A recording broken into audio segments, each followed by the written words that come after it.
Hello there gorgeous gamers and welcome back to Pure Play TV, and we have our review for The Walking Zombie 2. A nifty little game that might not look like much, but it's surprisingly good. Watch on and find out why. The Walking Zombie 2 starts with a bang, and by a bang I mean you're being born while your mother is in the process of turning into a walker. I mean a zombie.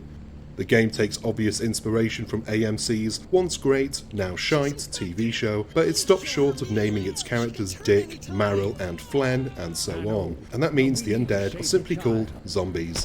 There are more than a few nods to the series that fans will enjoy, as well as other zombie-centric games, but this isn't like any other zombie game you've played before. Well, it kind of is, but it's different and charming enough to stand on its own merit, even if the naming of the game does seem like a dirty little trick. After an opening where your character is born and rescued, we skip 20 years into the future where time has not been kind to you. Your character looks like a hobo in his 30s, but considering he was born ripped like a baby Hulk and with a gorgeous full head of wavy hair, it should come as no surprise. The game is split up between different cities that unlock as you make progress, and progress is slow. Each city has its main base, and here you'll speak to characters to get missions that earn you cash, XP, and occasionally rewards. Some missions, like Ace's wave-based survival shootouts, can be skipped over, but crucial story beat tasks are a must if you want to move forward with the story. The story itself isn't half bad, even if the voice acting is high school levels of rubbish. It's okay though, and I didn't mind it. The cheap and cheesy voice acting fit well with the low poly, I'm an indie game aesthetics, and that's what this is, a cheap and, well, despite its post-apocalyptic setting, cheerful experience. It's very easy to pick up and play, and even easier to sink a few hours into its one more mission gameplay loop. During the opening, I was sure that I was going to get sick of it really quickly, but on a cold Tuesday night that started with the intention of a quick go before bed, it turned into a 5-hour zombie slaying marathon where I took on the undead, some trampy bandits, and I went looking for a chicken's lost husband. Yeah, The Walking Zombie 2 does not take itself seriously at all. It's a bit of light fun, and the humour is harmless enough to remind you that you're just pressing a few buttons on a gamepad. Nothing is at stake. That said, I still wouldn't let my 5-year-old boy play. Not out of some great grandstanding of parental moral values, but because it doesn't have split-screen multiplayer.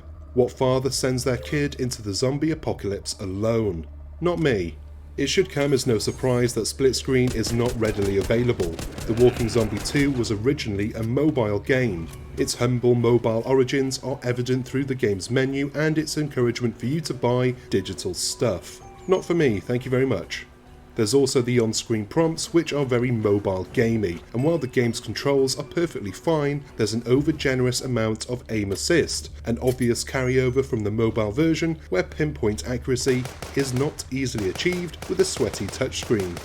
Not that I minded at all. The aim assist came in handy as the reticule would automatically draw itself towards the zombies' heads, which means more damage for them and less effort on my part.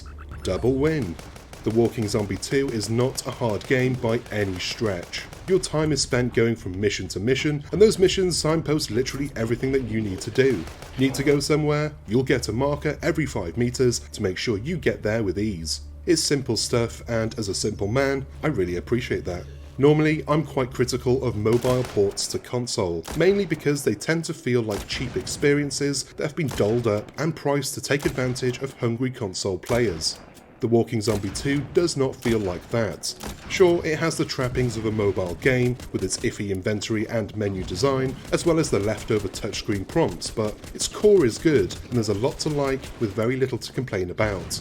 If I had to pull at the seams a little bit, I would argue that the grind can be a bit of a pain once you start leveling up into the double digits. But the constant stream of rewards, new missions and new challenges, the zombie variety expands as you progress, I wasn't ever left wondering if I should call it quits.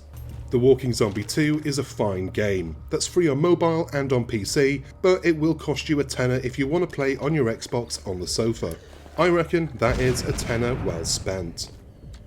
And that is the end of this review. Thank you very much for watching, and I hope you found this review useful. If you did, you know the drill. Leave a like, a comment, and if you haven't done so already, subscribe, and we'll keep bringing you more stuff to watch.